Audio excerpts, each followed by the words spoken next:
What could be better than taking courses in high school that can get you credit in college? That's exactly what happens when you take an advanced placement class. High school students in Prince George's County now have a minimum of 8 advanced placement course opportunities and oftentimes more at whatever high school they attend. The highly rigorous classes not only offer the promise of college credit if a score of 3 or higher is achieved, but the experience is an invaluable academic transition to college life itself. With the school system now paying for all AP exam fees, formerly a burden on each student, the lure of AP's college-level courses is almost irresistible.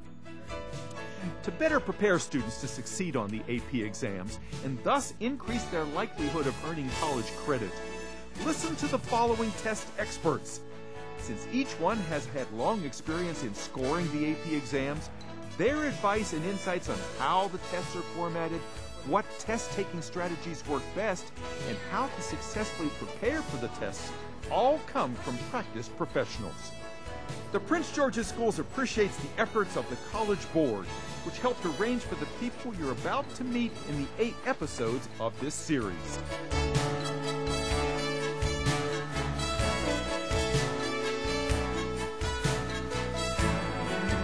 Hi, my name is Gregory Rabb. I'm Associate Professor of Political Science at Jamestown Community College, where I also coordinate global education, and I have been an advanced placement reader for the U.S. Government and Politics as well as the Comparative Government and Politics test for more than 10 years. In addition, I run institutes and workshops for teachers who teach pre-AP as well as AP throughout the Northeast and the Midwest. And today, what I'm going to try to do is help you to take the knowledge that you already have in this subject area and apply that and do an even better job in the exam. By now, I'm sure you're familiar with the fact that there are 6 different topics in American government, starting with the Constitution, then going to political beliefs and behaviors, political parties, interest groups, and media, institutions, which includes the 3 branches as well as the bureaucracy, public policy, and finally civil rights and civil liberties. Now, I'm sure by now you already have a great deal of knowledge in the subject, and what I'm hoping to do today is not teach you the class, that would be impossible, but rather to point out certain things that are likely to be on the exam or have consistently been on the exam and or have been consistently identified through test analyses as areas where students need to do better. And so with that in mind, let me get started. The very first topic that the exam and the course deals with is, of course, the Constitution. And what I've put here on the slide are the various topics with respect to the Constitution that consistently come up on the exam, typically in the free response section where you're asked to write free response answers, but oftentimes also in the multiple choice questions. And you can see these here, and I'd like to highlight a couple of them and make a couple of points. One of the things that the exam likes to deal with respect to the Constitution is the constitutional conflict that was set up between the President in Article 2 and Congress in Article 1. Also, what the relationship is between the framers or the founding fathers or whatever you would like to call the people who wrote the Constitution and the creation of the Congress. One of the things you'll notice, by the way, is that the exam tends to focus on Congress, not only just in terms of the Constitution, but in the section entitled Institutions. And the Congress is not dealt with in isolation, but always brought up in connection with yet something else. If you'll notice, next we have the amendment process. And with respect to the amendment process, you need to know about what we call the formal process, which means it's constitutionally based, and then the informal process, which is outside of the Constitution, including Supreme Court adjudication. The next thing you need to know about is the Articles of Confederation, the first Constitution of the United States. The exam often asks about it in relation to the U.S. Constitution. And while all of the amendments are arguably important, the most important one is the 14th Amendment, particularly because of the Due Process Clause and what we call selective or total incorporation. And I'll be saying more about that in a moment. But you'll notice with respect to the 14th Amendment, one of the most important things is the relationship of the power of the federal government as it relates to the power of the states. And so even within the subject of the Constitution, the questions tend not to be just a static interpretation of the document, but rather what I like to call a dynamic interpretation of connections between the branches and within the concept of federalism between the national government and the state governments. And a very important point that comes out of the test analyses is to understand that you need to think of the Constitution as dynamic and ever-changing. That it's not a snapshot in time, but it's a process that's constantly unfolding.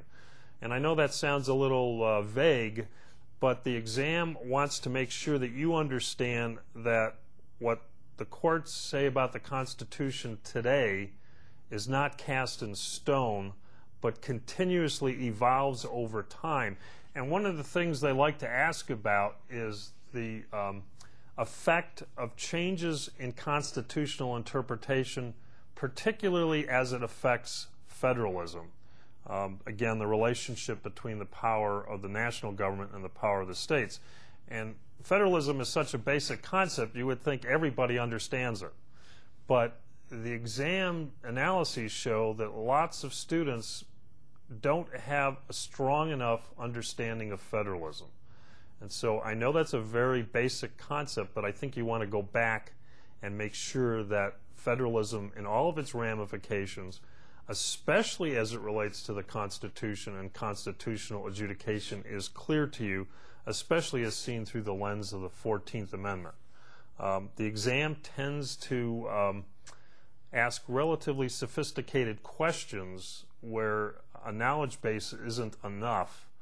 You need to be able to make the connections between the different areas of knowledge. Now let me move on to political beliefs and behaviors.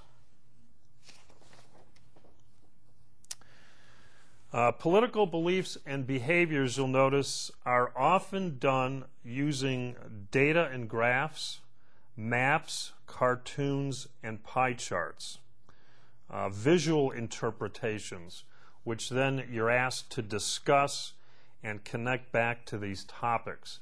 And the exam analyses show that students, especially in government, for whatever reason, they're doing better, I think because you're practicing with your teachers in this area, but a lot of students in American government have trouble reading maps, have trouble reading political cartoons, have trouble reading graphs and representation of data in graphic form. Because the exam in political beliefs and behaviors, and this comes up later on too, often will ask you a question where first you're asked to tell what's happening in the cartoon. There was a famous one not too long ago with Ralph Nader and his effect on American politics, running as a third-party candidate for president. And of course, he's doing it again, so you never know when these things are going to show up. They're somewhat current, but you have to be able to interpret visual data. And there have been maps on the exam, there have been graphs on the exam, and it's rare that you get an exam that doesn't have at least one of these, either in free response or maybe a couple in multiple choice. And so one of the things you could do, if you haven't done that up to this point, but I suspect you probably have, is practice interpreting cartoons, practice interpreting data and graphs. I do that with my own students. I teach a class in world politics, and I recently gave them a cartoon, and they had to analyze it and tell me what was happening. And about 80% of them got it, but 20% had trouble understanding it and then explaining it back to me, because maybe they understood it, but then they couldn't write about it. So I think you want to practice that. And I want to point out something very important here that you need to focus on, and that is this idea of data over time. A lot of times the exam, when they do graphs or data, have a chart showing 2 points in time, and the exam wants you to talk about the changes over time from point A to point B.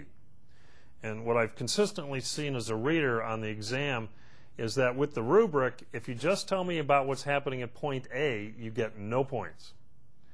But if you tell me what's happening, a change, whether it's going up or down, or it's going up or it's going down, but you talk about the change over time between A and B, then most likely you will get the points. So when you get the exam, I know you're stressed, you're worried, you're pressed for time, as we all are, but when you see a graph, look to see if they're asking you in the question about data over time. And they'll almost always say that. That's the nice thing. They'll almost always say over time or between 2 points in time. So you can tell me what's happening at point A, you can tell me what's happening at point B, but then do the connection. Tell me the change. Even if it looks like there's no change, that's okay. But talk about it and you're going to get the points. Now, political beliefs and behaviors deals with ideology and why and how people vote. But again, almost always that's presented in the type of materials that I have listed here on the slide. Next, let's go to political parties. Interestingly enough, even though you and I probably focus on the two major parties, the Republicans and the Democrats, the exam in American government tends to ask about third parties. Now, that doesn't mean you shouldn't know about the Democrats and you shouldn't know about the Republicans, but what I've noticed over the years in my own analyses of the exams is that there are lots of questions about third parties, that is, other than the Republicans and Democrats, whatever party that might be, like when Ross Perot was running under the Reform banner, or Nader, I don't even know what party he's running under, or the Green Party, or any other party other than the two big ones. The exam likes to ask questions about third parties and how they affect the national political system. So, you need to know what third parties are. You need to know how they function. You need to know what they contribute to the American political system.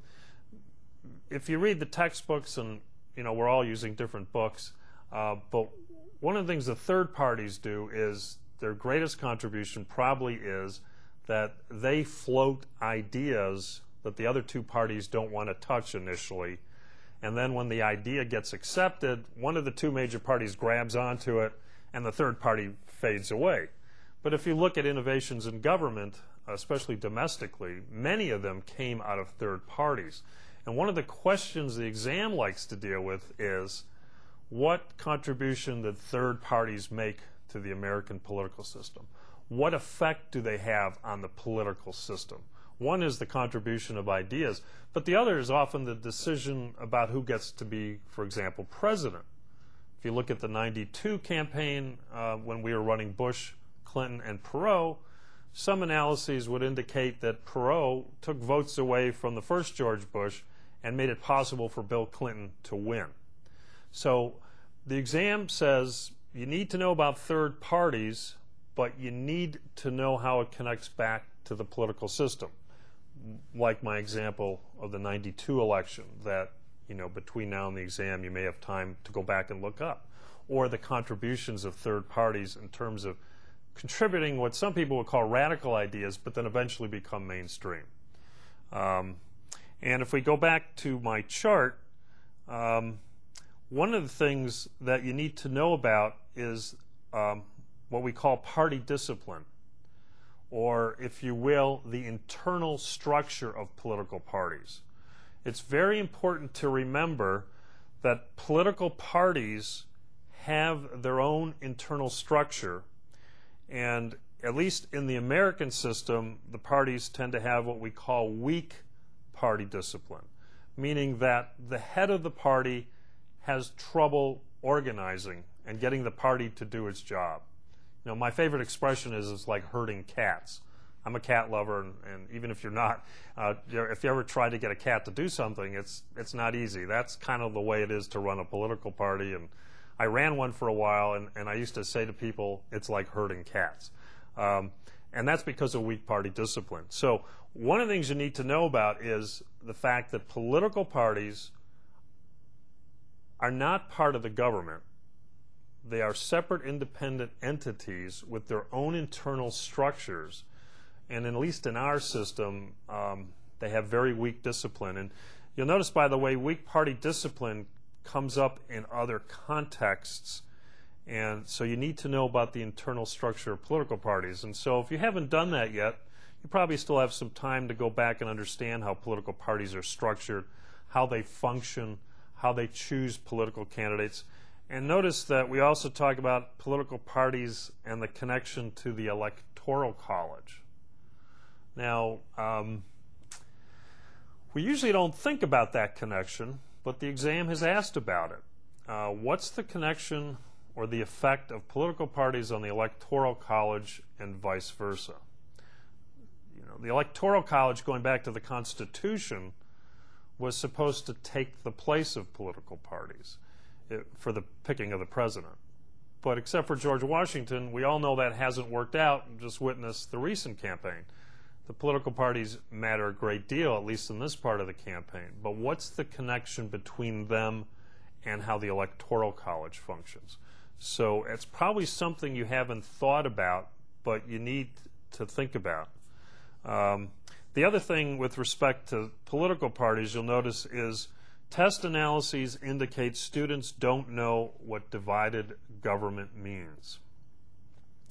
Divided government means basically what we have today, so it's very current. You have a Republican president and a Democratic Congress, And this has been happening a lot lately in American politics, where you have the president from one party and you have the Congress from another party. That's what we mean by divided government. It does not mean checks and balances. Students like to talk about checks and balances when in doubt, and it's important that you know about checks and balances, because that's the branches keeping an eye on each other in context of the Constitution. Divided government is the Republican president keeping an eye on the Democratic Congress and vice versa. So, if you will, the two branches keep an eye on each other in two different ways. Constitutionally, that's checks and balances. Divided government is the president and the Congress from two different parties, which a lot lately in the latter half of my life, the American voters, for whatever reason, have been choosing to do this quite a bit, and divided government keeps popping up. Let me then go on to interest groups.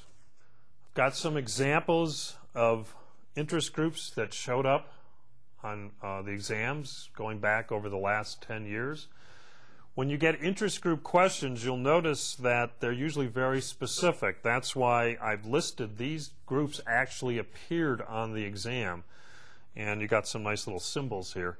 The American Medical Association, the National Association for the Advancement of Colored People, the Sierra Club, the National Rifle Association, the AARP, the I think it's American Association of Retired Persons. That's the organization that sends me letters since I was 21. And NAM, the one that you probably didn't think about, the National Association of Manufacturers. These all have appeared on the exam. And in free response questions, it doesn't mean that there couldn't be others, but a lot of times they'll give you 3 and you got to talk about 2. So you probably know something about interest groups, at least I certainly would hope so by now. A couple of things to keep in mind is, one, understand the difference between political parties and interest groups. Political parties want to run the government. Interest groups just want to influence the government. Political parties want to run for office, hold office, control the show. The interest groups just want to make the show do what they want them to do. And on the exam, one of the things you need to be clear about is to be able to identify what the exam calls the fundamental goal of the organization. You know, what is the NRA trying to accomplish? What is its fundamental goal? They also want you to know what is the fundamental goal of the political parties, which is by and large to get power and keep power and exercise power. But then they want you to be able to connect the two. Interest groups and political parties are often asked about in questions in combination. And I think one of the themes that you probably see emerging from all of this is that it's important to know the topics, but you can't know them in isolation because the exam's going to ask you to make connections. And one of their favorite ways is to ask a question about specific interest groups, ask you to identify their fundamental goals, and then talk about how that advances the fundamental goals of the political parties. And then how the goals of the political parties affect the interest groups. It's sort of like a big circle. How do the interest groups affect the political parties? How do the political parties affect the interest groups? And they're always looking for that connection. And the first step is to identify the goals of the interest group. But the other thing to know about interest groups is to know about the methods they use to accomplish their goals. Some use litigation. They go to court, like the NAACP. Some try to influence legislation, like the NRA. So one's going to court, one's going to Congress. And keep in mind that litigation and legislation, I know they're L words, but they're two separate things. And we've had an exam analysis saying that most students don't know what litigation means. So when thinking about the goals and the strategies of the interest groups, that's something you want to keep an eye on. Let's move on then. I'm skipping over media, not because media is unimportant, but because it's just not asked a whole lot about on the exam. It's not to say that it won't be, but I think what you need to know about media you can learn on your own. So I have this other slide to summarize political parties and interest groups and their connection, because the 2006 exam tied interest groups and political parties together and then tied them both to the political process.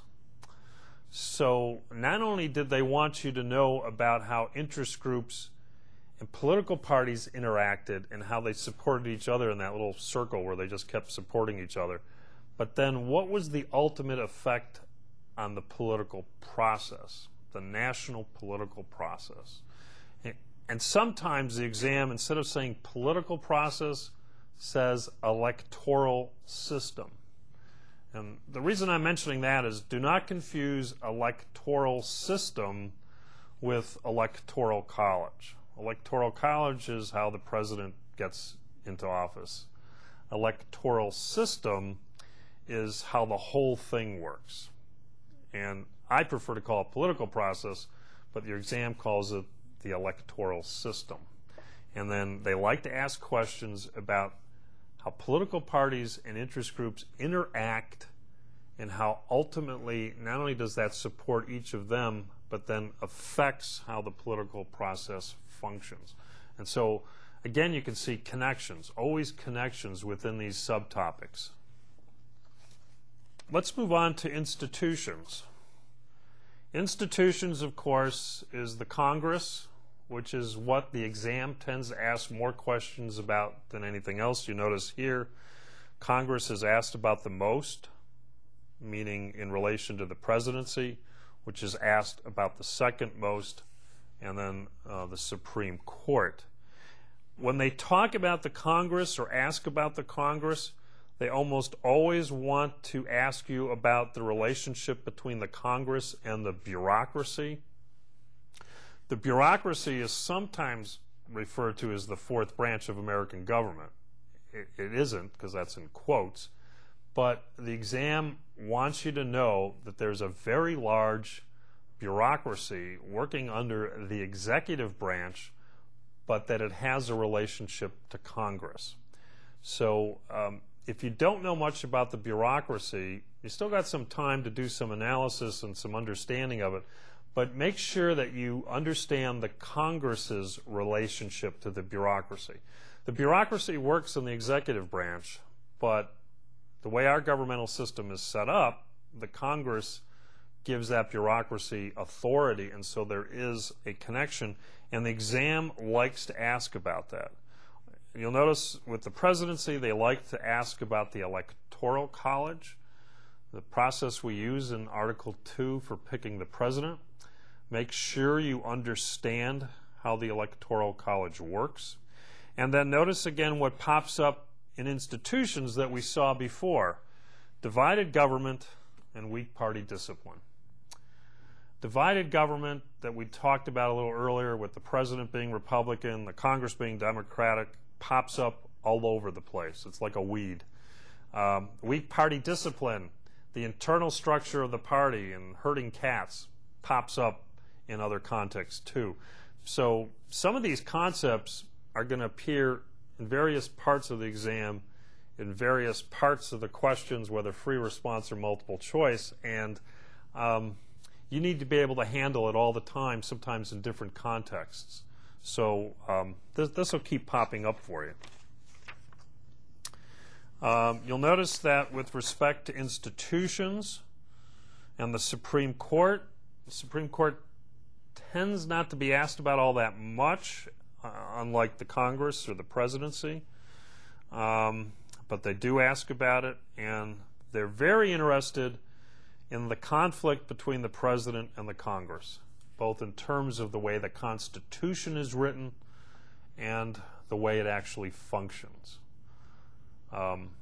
Some people refer to the relationship between the president and the Congress as a system of institutionalized warfare. I believe that came from Arthur Schlesinger. I hope I got that right.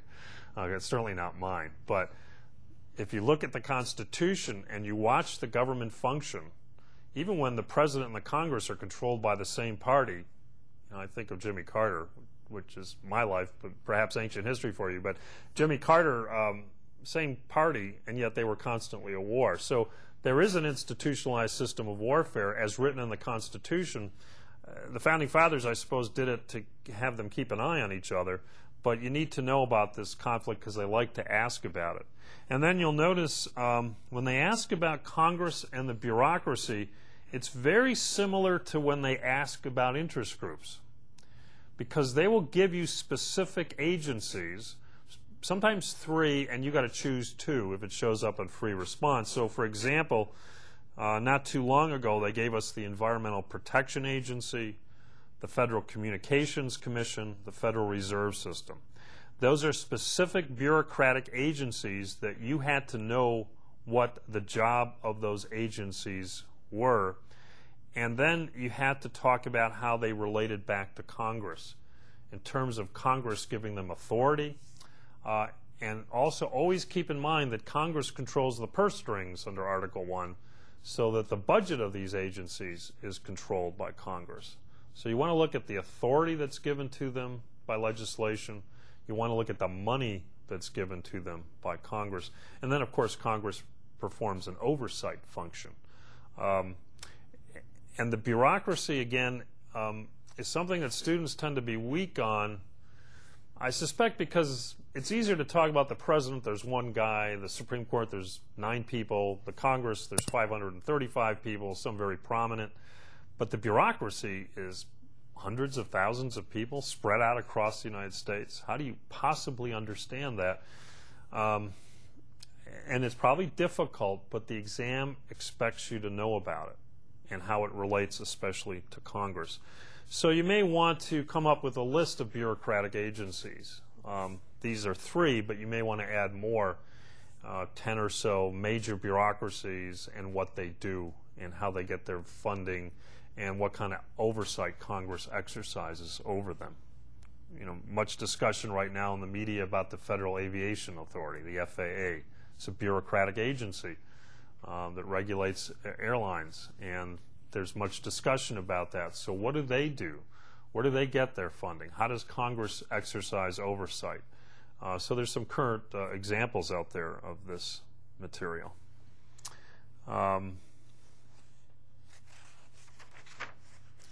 Before I move on to public policy,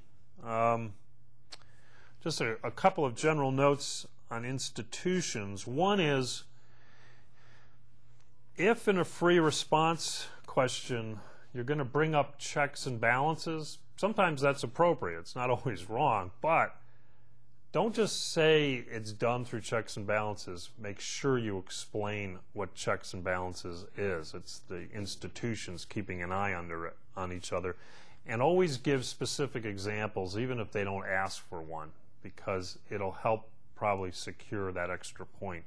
And then if you have that knowledge, you can sail through the multiple choice questions. The other thing to know is Congress gives the bureaucracy discretion. Now, you may not be familiar with the word discretion, and it does go to public policy, but in public policy, discretion means that the bureaucracy is given authority to make decisions on its own without consulting Congress. So, if you will, Congress delegates authority, and we call that discretion. And you need to know what discretionary policy making is, especially in domestic policy, and you need to know why Congress delegates that authority to them, because the exam has asked questions about why does Congress do this. But notice, it's Congress and the bureaucracy again. Now, if we turn to public policy, notice again on my little chart here that many questions here almost always involving interpreting, analyzing, and discussing data and graphs.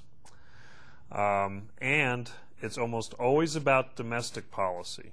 Domestic policy has been asked about 5 times, foreign policy twice, most recently with the War Powers Resolution. So several things to note here.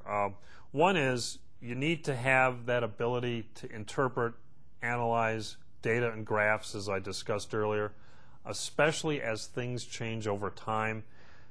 If this shows up in a free response or a multiple choice question, they're almost always going to want to know about the change over time in a domestic policy program, and they're going to give it to you in a graph, and they're going to first say, explain the graph, and then tell me what's happening, and they'll ask you some specific questions which get into budgeting and public policy making. And for whatever reason, they like to talk about domestic policy. I would not ignore foreign policy, especially in the current climate. Obviously, the War Powers Resolution or Act has shown up, so you need to know about it, but I think you need to really know about domestic policy and be able to read graphs and data and discuss the change over time. Some general thoughts that just come out of this, because it relates to how institutions relate to public policy, is make sure that when you're discussing institutions and you're relating it to public policy, that you are aware of the fact that we have what we call bicameralism, meaning the Congress has 2 houses, a Senate and a House, and they both have specific, exclusive, unique powers as it relates to policy, as it relates to the bureaucracy. And not only do you need to know what those are, but you need to know why they were given those powers.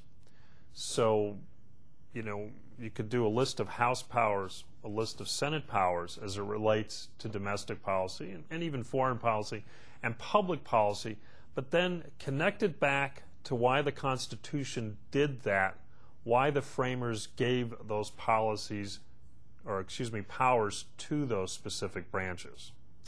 So you not only need to know what they have, you need to know why they have it and why it was given to them. And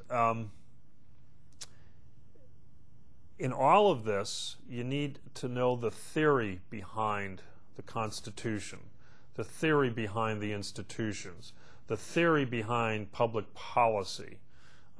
Theory gets a little vague at times because it borders on political philosophy, but the exam, because this is a college-level course, expects you to have some understanding of the theory, even something like the theory of democracy, for example, behind why all of this was structured this way. So you want to focus on the practical, the applications, the analytical, but don't ignore the theory and even the history, even though this is not a history exam.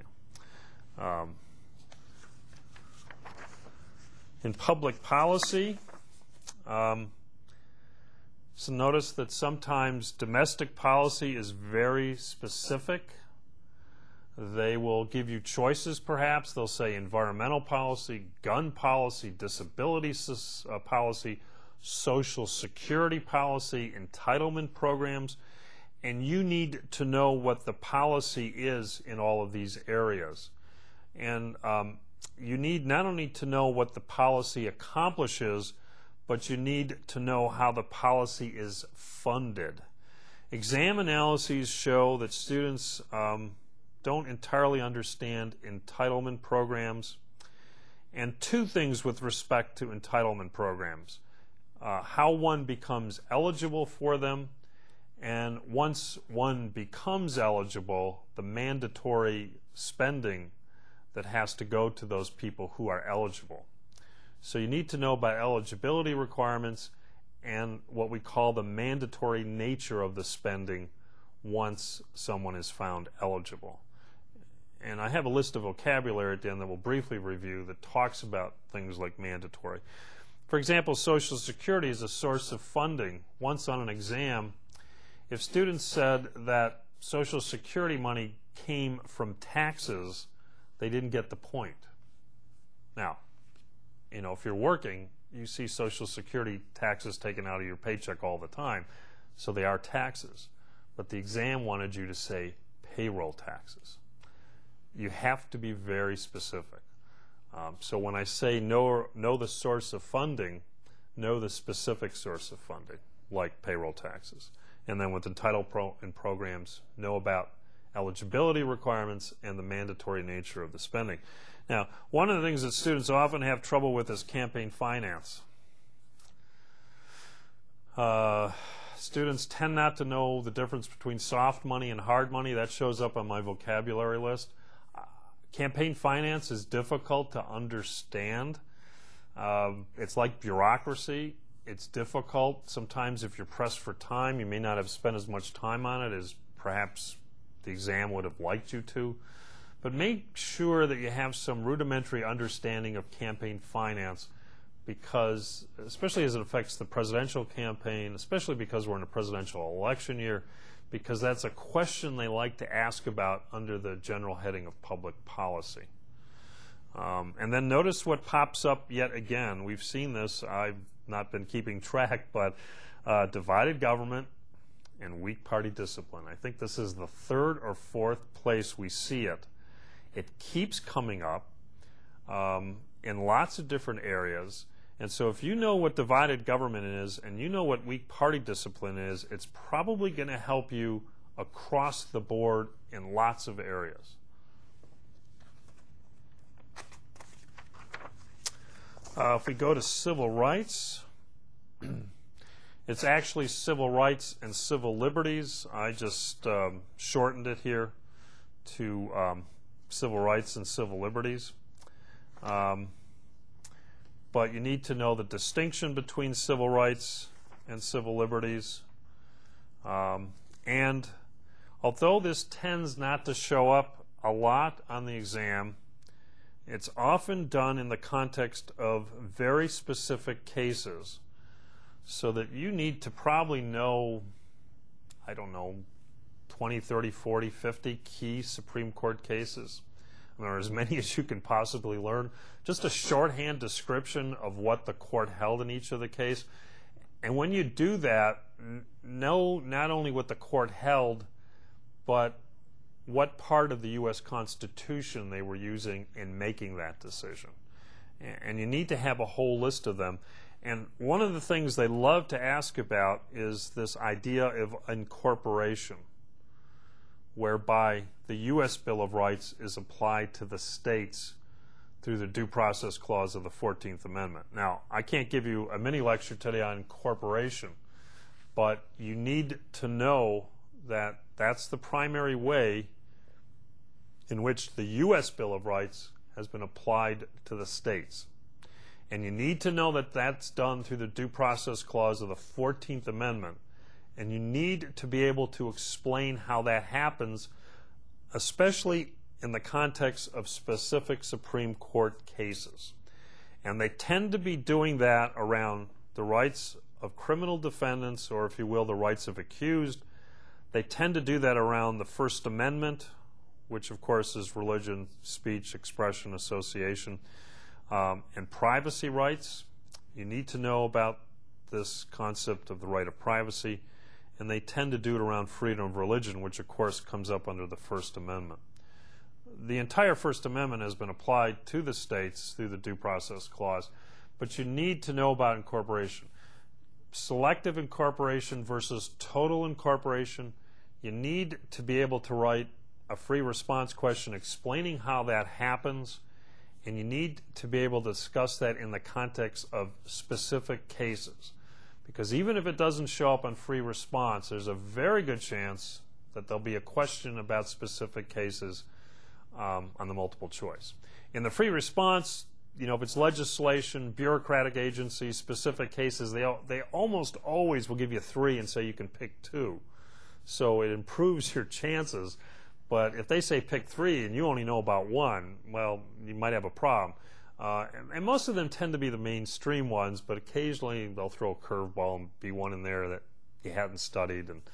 But they usually give you a choice, so still know a lot about them.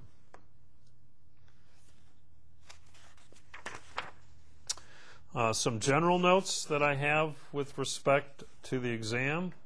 A couple of things we've already looked at, but they're worth repeating, in part because this keeps coming up. This points out that students need to understand the difference between the electoral system, or the political process, which includes the entire functioning of the American government, the relationship between the branches, and the relationship between the national government and the states under the rubric of federalism, and how that's always changing. And the Electoral College, the process by which one picks, or by which we pick our president. So make sure that these two are clear, and make sure you can talk about them separately. The Electoral College is part of the electoral system. If I had my way, they would never use the phrase electoral system. But I don't write the exam, I just grade it. So if you see electoral system, read the whole thing. Don't think, oh, they want me to talk about the college. No. If they want you to talk about the college, they'll say Electoral College. And then one of my other general notes is so-called combination questions are quite common. Combination questions involve free response questions dealing with more than one topic.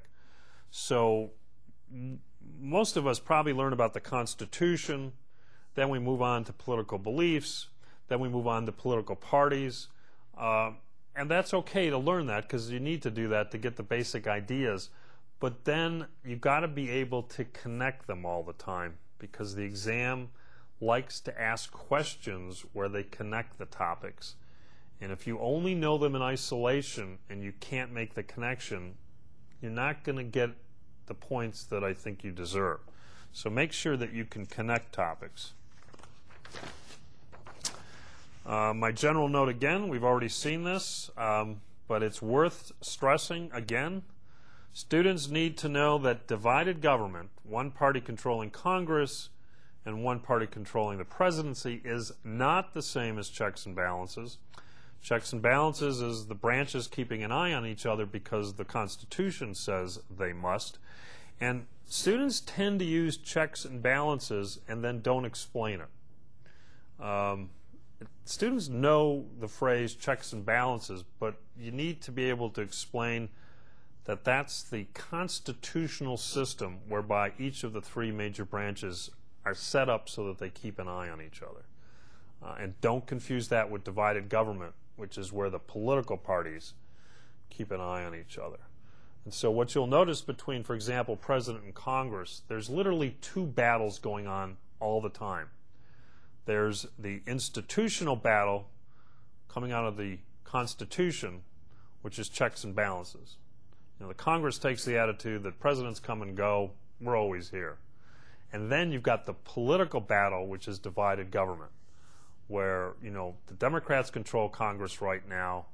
They got a Republican president, and they think they got a shot of taking the presidency, and so they're warring over that. And it could happen vice versa. And then my other general note, test analyses indicate that students don't know what midterm elections are. We get so focused on the presidential election. It's 2008. We have to pick a president in November. We're all focused on that. But what about the midterm elections? Midterm elections are halfway in the president's term. So in 2006, the last midterm election, because it was 2 years between President Bush's second term, the Democrats took the Congress back and changed the political system. But midterm elections shows up on multiple choice, and it shows up in free response. So in 2008, we picked the president, but in 2010, whoever wins, there's going to be a midterm election. And you need to know about what that is and how it impacts the political process. And then I put a list of vocabulary together. And I'm sure you already probably have a list of vocabulary. And I know that it looks like there's quite a bit on here, but I'll say a couple of short things about each one, or not each one, but the ones that I really think you need to make sure you know. This list of vocabulary is a vocabulary list based on exam analyses that says these are the things that students tend to get confused about. My vocabulary list is not all-inclusive. It's the ones that you folks trip up on and lose points, and our goal today is to push those points through the sky so that when I get to the reading, I can read my essays real fast. And students tend to have trouble with these. Litigation gets confused with legislation. Make sure you know the difference. Students really don't understand what a mandate is. Midterm elections we talked about. They don't know what soft money is. That's campaign finance and how it's different from hard money. They don't know about mandatory and discretionary spending and entitlements. You'll notice, by the way, that a lot of the terms here come out of public policy in domestic policy. And students keep tripping up on these terms. So to prepare for domestic policy and public policy on the exam, I think you're halfway home if you learn all these terms, because when I look even at my first list, maybe 3/4 of them are domestic policy terms dealing with spending, which we all know our government does a very good job of spending. And they spend it in all kinds of interesting and creative ways, and the exam expects you to know about that. And then if we go back to the list, you can see midterm elections, redistricting, gerrymandering, runoff elections. They all have to do with the political process or the electoral system. So one of the other ways to maximize points when there's an electoral system question is, again, know the vocabulary. I'm convinced if you could learn all these terms in domestic policy and spending and electoral system or political process, you'd be halfway home. Because if you know the definitions, you can start talking about them intelligently. I have a second list of vocabulary here. It's a mix of things. Some, again, is from the political system, because notice it's at-large versus single districts, the idea of winner-take-all, plurality, crossover voting. Crossover voting is when a Democrat votes for a Republican or vice versa. Our good friend divided government. Checks and balances, the one term that every student who took 7th grade civics knows but usually can't explain to me. And horse race. So you'll notice again, I would say on this list, most of the terms deal with the political process or the electoral system. And again, these are the terms that the exam says, the exam analysis says, students don't know well enough to be able to explain to me as the reader.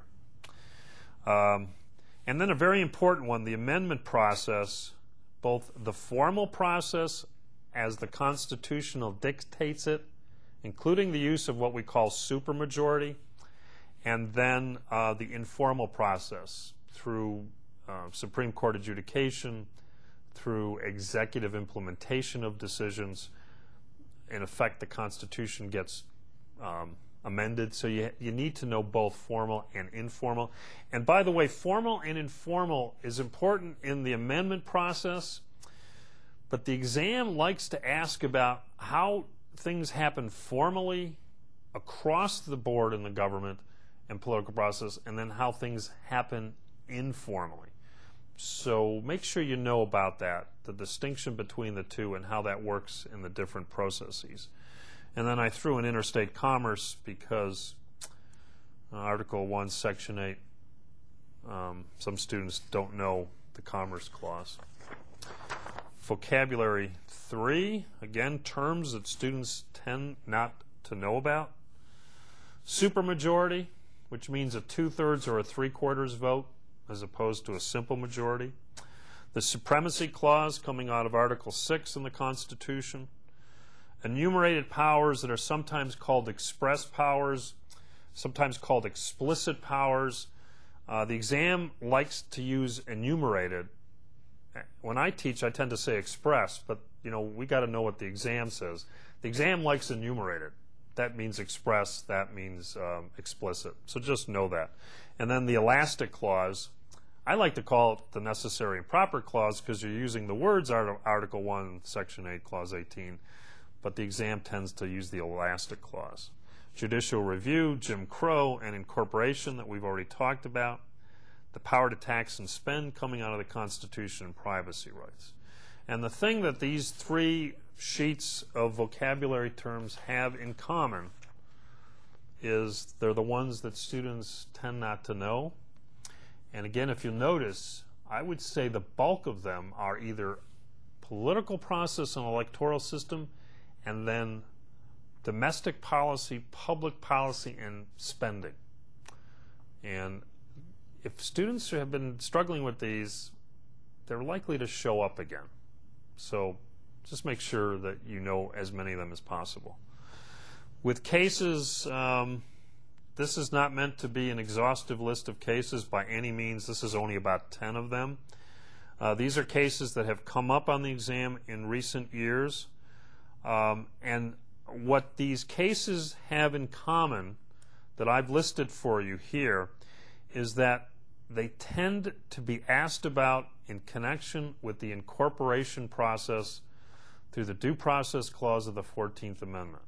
That doesn't mean that the exam couldn't ask you about civil rights and civil liberty cases differently than that, but they really love talking to you about the incorporation process. And they really love to hear you write about it and talk to us about it. And come to the reading in a couple months. I love reading about it. So, in addition to knowing cases, make sure that if it's a case involving incorporation of the Bill of Rights to the states, that you know how that's happening. I have a list of legislation. Again, this is not meant to be exhaustive. This is a list of legislation that appears or has appeared on the exam. You'll notice, by the way, that 4 of the 5 were domestic policy. The only foreign policy act on here is the War Powers Resolution. The other 4 are domestic, relating to public policy, relating to discretionary power given by the Congress, related to spending and what the legislation is attempting to accomplish. sometimes given to you with a graph, and you're asked to explain the change over time as a result of the legislation. So again, this isn't meant to be an exhaustive list. It's like cases, you need to know more.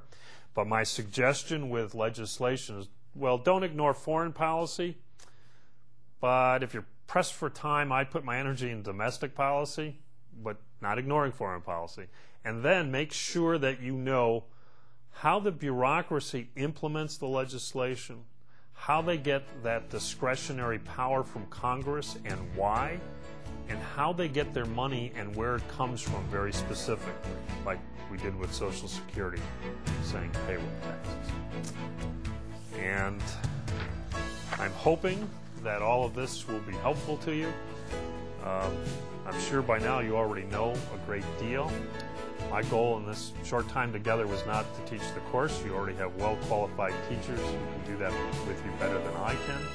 This is just, if you will, the icing on the cake. It turns the 3s into 4s and the 4s into 5s. So I wish you a lot of luck on the exam, and I look forward to reading your responses, even though I won't know that it's coming from you.